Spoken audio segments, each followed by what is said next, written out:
ಇಲ್ಲಿ ಮಲ್ಪೆ ಬೀಚಲ್ಲಿ ಒಂದು ಡಾಲ್ಫಿನ್ ಕೂಡ ಸತ್ತೋಗಿ ಮೇಲೆ ತೇಲ್ಕೊಬಂದ್ಬಿಟ್ಟೈತೆ, ಅದನ್ನು ಕೂಡ ತೋರಿಸ್ತೀನಿ. ಅಯ್ಯೋ ದೂರಕ್ಕೆ ಹೋದ ನಡಿಯಪ್ಪ.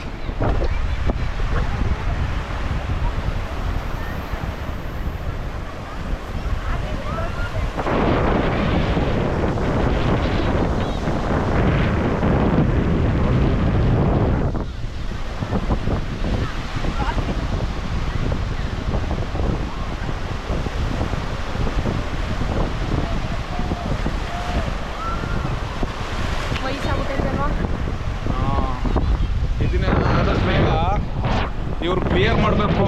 ಏನಪ್ಪ ಎಲ್ಲ ಇಲ್ಲೇ ಮಡಿಕೊಂಡು ಕುಂತವ್ರೆ, ಆದಷ್ಟು ಬೇಗ ತಗೋ ಉಣಕ್ಕೆ ಬೆಕ್ತಾನೆ ಇದನ್ನು ಗಾಡಿ ಮೇಲೆ. ಎಲ್ಲರಿಗೂ ದುಡ್ಡು ಬೇಕು ಅಷ್ಟೇ, ಯಾರಿಗೂ ಸೇಫ್ಟಿ ಬೇಡ.